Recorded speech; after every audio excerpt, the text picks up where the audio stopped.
जैसे आप हम लोग यहाँ बैठ करके कथा को श्रवण कर रहे हैं, ऐसे ही नैमिषारण्य में 88,000 संत जन प्रातः काल जागे, अपने नित्य क्रिया से निवृत्त होकर के 88,000 संत जन वहां विराजमान हो गए।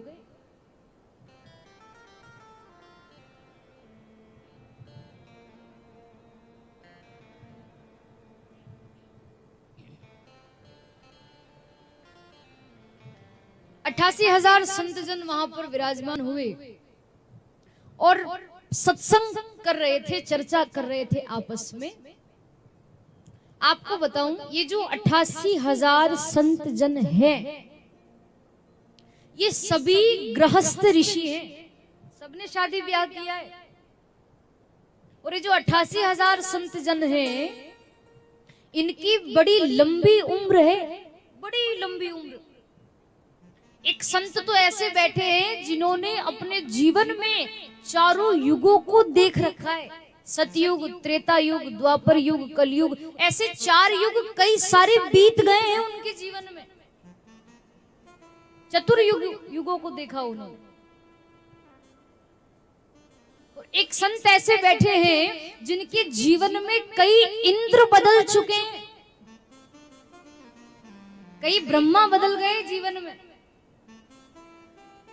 ऐसे ऐसे महान महान संत महात्मा बैठे हैं जो बहुत विद्वान हैं, बहुत सारा ज्ञान है उनके अंदर। 88,000 संत जन, सब गृहस्थ ऋषि, सारे विद्वान संत महात्मा, बड़े बड़े ऋषि महात्मा बैठे थे। उन सभी संतों के बीच में मात्र 20 वर्ष के श्री सूत जी का आगमन हुआ। सूत जी कौन है?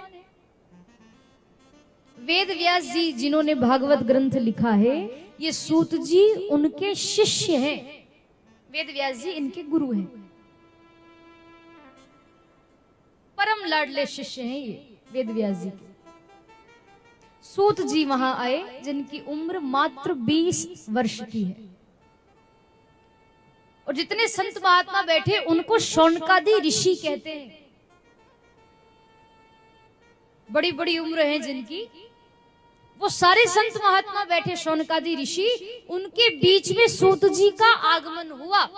तो विचित्र बात यह है कि जब सूत जी आए तो उनको देखकर सारे संत महात्मा, 88,000 संत जन, शौनकादिक ऋषि अपने अपने स्थान पर खड़े हुए और सूत जी का आदर सम्मान करने लगे। आइए महाराज, पधारिए, विराजिए, आसन लगाए, खूब चरणों में प्रणाम ऐसे झुकने लगे,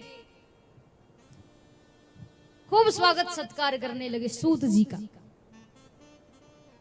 अब सूत जी को बड़ा आश्चर्य लगा, क्योंकि ये जो ऋषि महात्मा बैठे थे, जो उनको आदर सम्मान दे रहे थे, प्रणाम कर रहे थे, वो सब बहुत बड़े बड़े महात्मा हैं, बड़े महान संत महात्मा,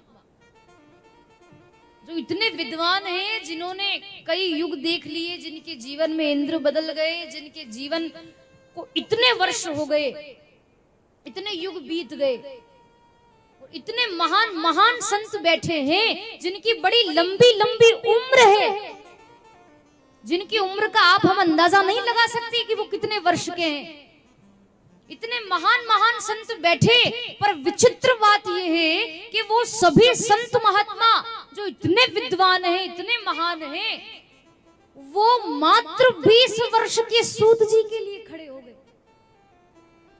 बताओ, इतने महान महान संतों के आगे 20 वर्ष का बालक, बड़ी साधारण सी बात है, 20 साल का बच्चा, बालक। महान महान संत बैठे, पर उस बालक में ऐसा क्या है कि जो महान महान संत 20 साल के बालक के सामने खड़े हो गए और उसका आदर सम्मान कर रहे हैं? क्योंकि कहते हैं, धन वृद्धा, बल वृद्धा, आयुर्वृद्धा तथैव च। ते सर्वेऽपि ज्ञानवृद्धाश्च किंकरा शिष्य किंकरा। धन वृद्धा, बल वृद्धा।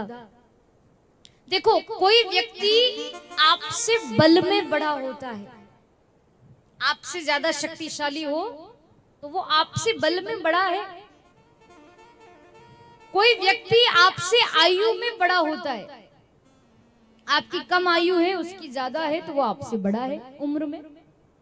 और कोई कदाचित धन में बड़ा होता है, उसके पास ज्यादा रुपया पैसा है, मेरे पास कम है तो वो मुझसे बड़ा है। ऐसे हम लोग अपने से बड़ों को मानते हैं। कोई आयु में बड़ा होता है, कोई धन में बड़ा होता है, कोई बल में बड़ा होता है। तो ये तो सब साधारण सी बातें हैं, परंतु जो व्यक्ति ज्ञान में बड़ा होता है ना, जो व्यक्ति ज्ञान में बड़ा होता है वो सबसे बड़ा होता है। वो भले ही आपसे कम उम्र का हो, पर उसके अंदर अगर आपसे ज्यादा ज्ञान है तो वो आप सबसे बड़ा माना जाएगा।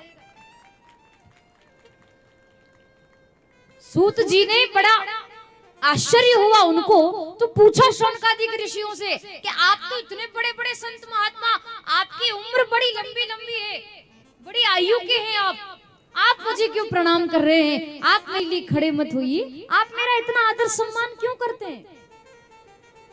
शौनकादिक ऋषियों ने उत्तर दिया था, धन वृद्धा बल वृद्धा आयुर वृद्धा तथैव च ते सर्वेऽपि ज्ञान वृद्धाश्च किंकरा शिष्य किंकरा।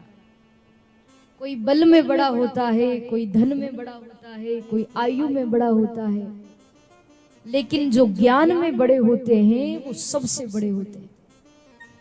सूत जी, शौनकादिक ऋषि बोले कि सूत जी, आप दिखने में भले ही छोटे लगते हो, आप हो भले ही 20 वर्ष के, पर अज्ञान रूपी अंधकार जो मानव के हृदय में बैठा है, उस अंधकार को मिटाने के लिए आप करोड़ों सूर्य के समान हैं।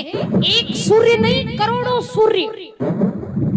शौनकादिक ऋषियों ने कहा कि मानव के, मनुष्य के हृदय में जो अंधकार बैठा है उसको मिटाने के लिए आप करोड़ों सूर्य के समान हैं। कोटि सूर्य समप्रभ, करोड़ों सूर्य के समान हैं आप। दिखने में छोटे हो तो क्या हुआ, ज्ञान तो आप में बहुत है। और हम आपकी आयु को देख करके प्रणाम नहीं कर रहे हैं, हम तो आपको नहीं, हम आपके ज्ञान को प्रणाम कर रहे हैं, क्योंकि आपके अंदर ज्ञान बहुत है, इसीलिए तो प्रणाम किया। आसन पर बिठाया सूत जी को,